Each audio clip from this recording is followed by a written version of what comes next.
करवा चौथ की 4 कथाएं। हमारे सनातन हिंदू धर्म में करवा चौथ का अत्यधिक महत्व होता है, क्योंकि पौराणिक मान्यताओं के अनुसार प्रत्येक सुहागन महिला अगर यह व्रत रखती है तो उनके पति की आयु लंबी होती है और उनके दाम्पत्य जीवन में खुशियां आती हैं। साथ ही इस रात में चांद देखने के बाद ही अपना व्रत तोड़ने के अनुसार छलनी से चंद्रमा को देखते हुए पति को देखना शुभ माना जाता है। ऐसी परंपरा है कि इस व्रत में छलनी का महत्व इसलिए है क्योंकि कथा के अनुसार छलनी के कारण ही एक पवित्र स्त्री का व्रत टूटा था। करवा चौथ की व्रत कथा के अनुसार भावुकता में आकर भाइयों ने अपनी बहन को छल से चांद की जगह छलनी की ओट से दीपक दिखाकर भोजन करवा दिया। झूठा चांद देखकर भोजन करने के कारण पवित्र स्त्री को अपना पति खोना पड़ा। इसके बाद पूरे भारतवर्ष में स्त्री ने चतुर्थी तिथि का व्रत रखा। पुनः करवा चौथ की व्रत के साथ शाम में छलनी से वास्तविक चांद देखने के बाद पवित्र स्त्री को पति प्राप्त हुआ। छलनी का एक मतलब छल करने वाला होता है, इसलिए महिलाएं स्वयं अपने हाथ से छलनी लेकर चांद देखती हैं, क्योंकि कोई उन्हें झूठा चांद दिखाकर व्रत भंग ना करा दे। करवा चौथ में छलनी लेकर चांद को देखना यह भी पता चलता है कि पति व्रत का पालन करते हुए किसी प्रकार का छल उसे पतिव्रत से डिगा ना सके। पूजन कर चंद्रमा को अर्घ देकर फिर भोजन ग्रहण किया जाता है। सोने चांदी या मिट्टी के करवे का आपस में आदान प्रदान किया जाता है, जो आपसी प्रेम भाव को बढ़ाता है। पूजन करने के बाद महिलाएं अपने सास ससुर एवं बड़ों को प्रणाम कर उनका आशीर्वाद लेती हैं। इस व्रत में भगवान शिव, पार्वती, कार्तिक, गणेश और करवा चौथ माता का पूजन किया जाता है। करवा चौथ में चंद्रमा का बहुत महत्व होता है। करवा चौथ का पावन व्रत अब पूरे भारतवर्ष में सुहागिन स्त्रियां बड़े ही हर्ष और उल्लास के साथ मनाती हैं। करवा चौथ की कहानी बहुत ही प्रसिद्ध और भावनाओं से भरी हुई है। यह व्रत सुहागिन महिलाएं अपने पति की लंबी उम्र, अच्छे स्वास्थ्य और सुखी वैवाहिक जीवन के लिए रखती हैं। आइए करवा चौथ की 4 कथाएं सुनते हैं। बोलो करवा माता की जय, बोलो गणेश जी की महाराज की जय, बोलो माता पार्वती जी की जय। पहली कथा प्रारंभ करते हैं। बहुत समय पहले एक सत्यवती नाम की रानी थी। वह बहुत सुंदर, सुसंस्कृति और अपने पति के प्रति समर्पित थी। विवाह के कुछ समय बाद जब करवा चौथ का दिन आया तो उसने अपनी सखियों के साथ यह व्रत रखा। सभी सखियों ने दिन भर निर्जला उपवास रखा, न भोजन किया न जल पिया। शाम को जब चांद निकल आया तो सबने पूजा की और अपने अपने पति के हाथ से जल ग्रहण करके व्रत खोला। लेकिन सत्यवती का भाई अपनी बहन की भूख प्यास नहीं देख पा रहा था। उसने छल से एक दीपक को छलनी के पीछे रख दिया ताकि ऐसा लगे कि चांद निकल आया है। सत्यवती ने उस दीपक को चांद समझ लिया और व्रत तोड़ दिया। जैसे ही उसने पहला निवाला खाया, उसके पति की मृत्यु हो गई। रानी रोने लगी और भगवान से प्रार्थना करने लगी। उसकी सच्ची श्रद्धा और प्रेम से देवी पार्वती प्रसन्न हुई। देवी ने उसे बताया कि उसने व्रत अधूरा तोड़ा था, इसलिए यह हुआ। देवी ने उसे अगले वर्ष पुनः पूरे विधि विधान से करवा चौथ का व्रत करने का आशीर्वाद दिया। अगले वर्ष जब उसने पूरी विधि विधान से व्रत किया तो उसका पति फिर से जीवित हो गया। तब से यह व्रत पति की दीर्घायु और अटूट प्रेम के प्रतीक के रूप में मनाया जाने लगा। बोलो करवा माता की जय। बोलो माता गौरी पार्वती की जय। बोलो चंद्रदेव भगवान की जय। बहनों, आपसे एक छोटा सा अनुरोध करती हूँ कि मेरे चैनल आशीर्वाद 226 को जरूर सब्सक्राइब करें और इस वीडियो को कम से कम 5 सुहागन महिला तक जरूर शेयर करें। अब करवा चौथ की दूसरी कथा प्रारंभ करते हैं, जिसे सती करवा की कथा कहा जाता है। यह कथा करवा नाम की एक अत्यंत धर्मपरायण, निष्ठावान और साहसी स्त्री की है, जिसने अपने पति को मृत्यु से भी बचा लिया था। बहुत समय पहले एक छोटे से गांव में करवा नाम की महिला रहती थी। वह अपने पति से बहुत प्रेम करती थी और उसके प्रति पूरी निष्ठा रखती थी। उसका पति एक व्यापारी था जो नदी के किनारे व्यापार करने जाता था। एक दिन उसका पति नदी में स्नान करने गया। अचानक एक भयंकर मगरमच्छ ने उसका पैर पकड़ लिया और पानी के अंदर खींचने लगा। पति ने जोर जोर से करवा करवा मुझे बचाओ चिल्लाया। करवा उस समय पूजा कर रही थी। जैसे ही उसने अपने पति की आवाज सुनी, वह बिना देर किए वहां पहुंची। उसने देखा कि मगरमच्छ ने उसके पति को कसकर पकड़ रखा है। करवा ने तुरंत एक सूती धागे से मगरमच्छ को बांध दिया। वह धागा करवा चौथ के व्रत का पवित्र धागा था और फिर अपने पति की रक्षा के लिए यमराज को पुकारा।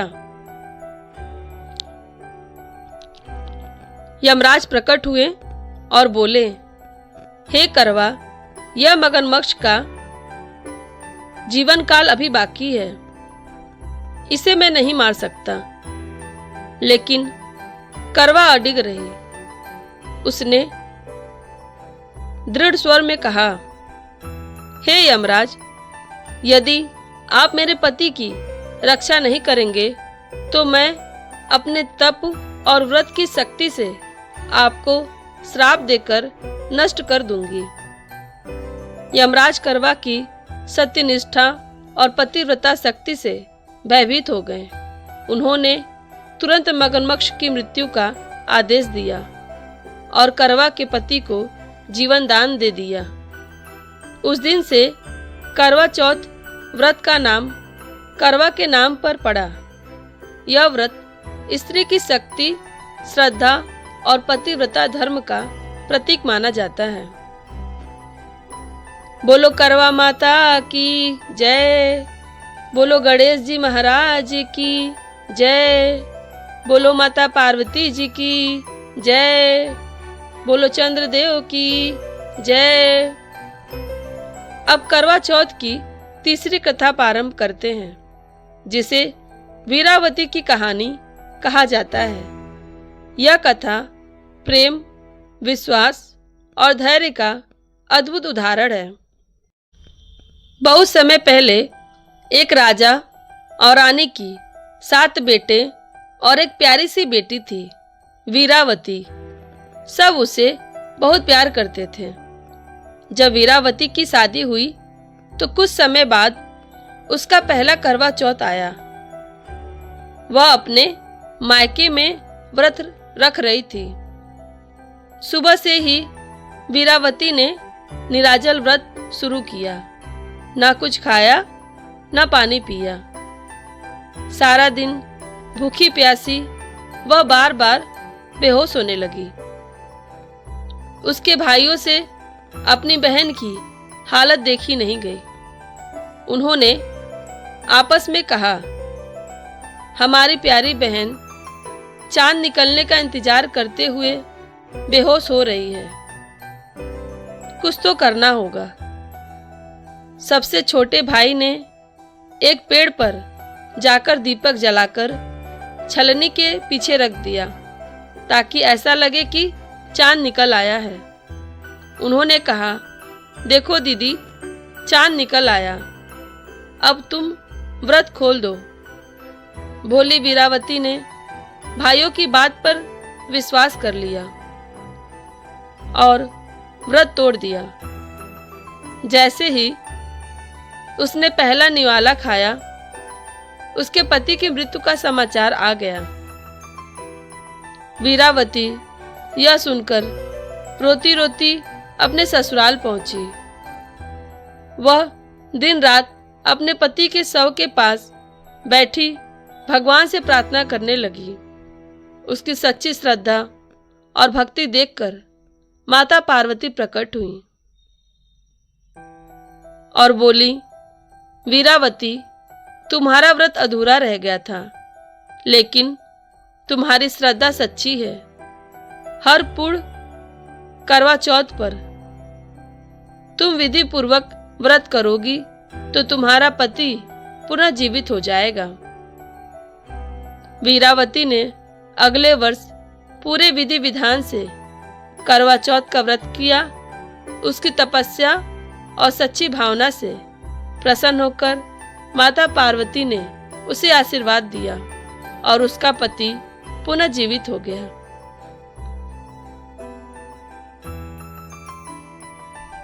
बोलो करवा माता की जय। बोलो माता गौरी पार्वती की जय। बोलो चंद्रदेव भगवान की जय। अब करवा चौथ की चौथी कथा प्रारंभ करते हैं, जिसे लोग सत्यवान सावित्री की कथा के रूप में भी जानते हैं। यह कथा दर्शाती है कि प्यार, विश्वास और स्त्री की अटूट निष्ठा से मृत्यु जैसी शक्ति भी हार मान लेती है। सत्यवान और सावित्री की करवा चौथ कथा। बहुत समय पहले एक राजकुमारी थी, सावित्री। वह अत्यंत बुद्धिमान, धर्मपरायण और दृढ़ निश्चयी थी। जब उसके विवाह का समय आया तो उसने स्वयंवर में एक साधारण वनवासी राजकुमार सत्यवान को पति रूप में चुना। राजा ने कहा, बेटी, सत्यवान धर्मात्मा है, परंतु उसके जीवन के केवल 1 वर्ष शेष हैं। सावित्री ने शांत स्वर में कहा, पिताजी, मैं एक बार जिसे पति मान लूं, फिर किसी और को नहीं मान सकती। जीवन हो या मृत्यु, अब सत्यवान ही मेरा भाग्य है। विवाह के बाद सावित्री अपने पति के साथ वन में रहने लगी। वह प्रतिदिन देवी देवताओं की पूजा करती और पति की लंबी उम्र के लिए व्रत रखती थी। एक दिन सत्यवान लकड़ी काटने वन में गए। सावित्री भी उनके साथ गई। कुछ देर बाद सत्यवान ने कहा, सावित्री, मुझे बहुत चक्कर आ रहे हैं। वह उनके सिर को अपने गोदी में रखकर बैठ गई। कुछ ही क्षणों में सत्यवान ने प्राण त्याग दिए। उसी समय यमराज वहां प्रकट हुए और सत्यवान की आत्मा लेकर जाने लगे। सावित्री ने उनका पीछा किया। यमराज बोले, सावित्री, तुम्हारे पति की आयु समाप्त हो चुकी है, अब तुम लौट जाओ। सावित्री बोली, हे धर्मराज, मैं पतिव्रता स्त्री हूँ। जब तक प्राण है मैं अपने पति का साथ नहीं छोड़ूंगी। यमराज उसकी निष्ठा देखकर प्रसन्न हो गए। उन्होंने कहा, मांगो सावित्री, कोई वरदान, पर अपने पति का जीवन मत मांगना। सावित्री ने कहा, मुझे अपने ससुर के नेत्र वापस चाहिए ताकि वे फिर देख सकें। यमराज ने वरदान दिया, लेकिन सावित्री यमराज के पीछे पीछे चलती रही। दूसरे वरदान में उसने कहा, मेरे ससुर का खोया हुआ राज्य उसे वापस मिले। यमराज ने यह भी दे दिया, फिर भी सावित्री नहीं रुकी। अब यमराज बोले, एक और वरदान मांगो, फिर लौट जाओ। सावित्री मुस्कुराई और बोली, मुझे 100 पुत्रों का वरदान दीजिए। यमराज ने बिना सोचे वरदान दे दिया। फिर वह ठिठक गए और बोले, पर सावित्री, तुम्हारे पति तो मृत हैं, 100 पुत्र कैसे होंगे? सावित्री बोली, हे धर्मराज, आपने तो वचन दे दिया, अब मेरे पति को जीवन लौटाना ही होगा। यमराज सावित्री की बुद्धिमता, भक्ति और निष्ठा से प्रसन्न हुए। उन्होंने सत्यवान को जीवन दान दिया और कहा, तुम्हारा दाम्पत्य सदा अटूट रहेगा। बोलो करवा माता की जय। बोलो गणेश जी महाराज की जय। बोलो माता पार्वती जी की जय। सच्ची स्त्री की शक्ति अपार होती है, वह मृत्यु को भी बदल सकती है। करवा चौथ का व्रत इसी सावित्री जैसी पतिव्रता और श्रद्धा का प्रतीक है। जो स्त्री सच्चे मन से व्रत करती है, उसके पति की आयु लंबी होती है और परिवार में सुख समृद्धि आती है। इस प्रकार जो स्त्री श्रद्धा, भक्ति और नियम पूर्वक करवा चौथ का व्रत करती हैं, माता पार्वती उसकी सदा सुहागिन रहने की कृपा करती है। उसके पति को दीर्घायु, सुख और समृद्धि मिलती है। इस कथा से यह शिक्षा मिलती है कि सच्चा व्रत और विश्वास कभी व्यर्थ नहीं जाता।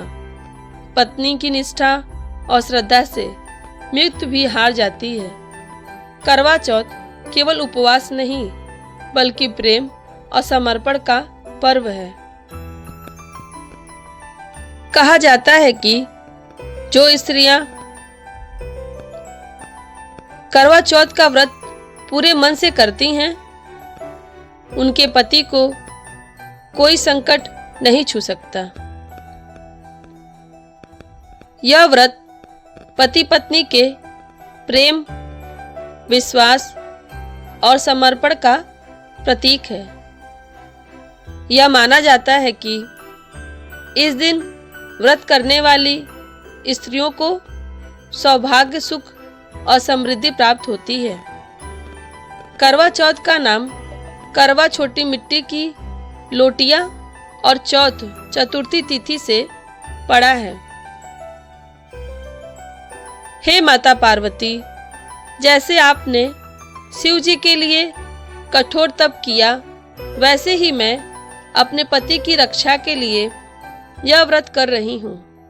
कृपा कर मेरे सुहाग की रक्षा करें।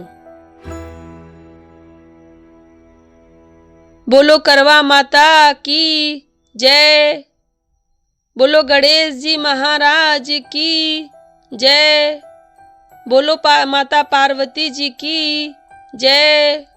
बोलो शिव शंकर भगवान की जय। बहनों, अब मैं आपको करवा चौथ की पूजा में लगने वाले सभी सामग्रियों के बारे में बताती हूँ। करवा चौथ पर्व की पूजन सामग्री सिंदूर, कुमकुम, मेहंदी, महावर, कंघा, चुनरी, चूड़ी, बिछुआ, बिंदी, चंदन, चावल, शहद, अगरबत्ती, पुष्प, कच्चा दूध, शक्कर, शुद्ध घी, दही, मिठाई, गंगाजल, मिट्टी का टोटी वाला करवा व ढक्कन, शक्कर का बुरा, हल्दी, दीपक, रुई, कपूर, गेहूं, पानी का लोटा, गौरी बनाने के लिए पीली मिट्टी, लकड़ी का आसन, छलनी, हलवा, 8 पूड़ियों की अठावरी और दान के रूप में बहुमूल्य वस्तुएं साथ रखते हैं। यह पूजा सामग्री को पूजा करने से पहले एकत्रित कर लें। करवा चौथ व्रत वाले दिन ब्रह्म मुहूर्त यानी बिल्कुल सुबह सूर्य निकलने से पहले जग कर स्नान कर नया कपड़ा धारण करें तथा श्रृंगार भी कर लें। इसके बिना करवा चौथ का त्योहार बिल्कुल अधूरा है। क्यों किया जाता है चंद्र पूजन? ऐसी मान्यता है कि करवा चौथ के दिन चंद्रमा की पूजा करने से अखंड सौभाग्य और वैवाहिक जीवन में सुख शांति का आशीर्वाद मिलता है। चंद्रमा की पूजा करने से मन शांत होता है, जिससे पति पत्नी के रिश्ते में मजबूती आती है। बहनों, अगर आपको यह वीडियो पसंद आए तो आप मेरे चैनल आशीर्वाद 226 को लाइक करें, शेयर करें और सब्सक्राइब करें। इस वीडियो को देखने वाले के ऊपर भगवान शिव शंकर जी का और माँ गौरी का आशीर्वाद सदैव बना रहे। वीडियो पसंद आए तो कमेंट बॉक्स में जय माँ गौरी जरूर लिखें। हे भोले बाबा, आपके इस वीडियो को जो भी सच्चे दिल से लाइक और आपके इस चैनल को सब्सक्राइब करे, उसके जीवन में कभी भी दुख दर्द मत आने देना। उसकी पीड़ा, दुख दर्द और गरीबी, निर्धनता को दूर कर देना। धन्यवाद। आपका दिन शुभ हो। हैप्पी करवा चौथ।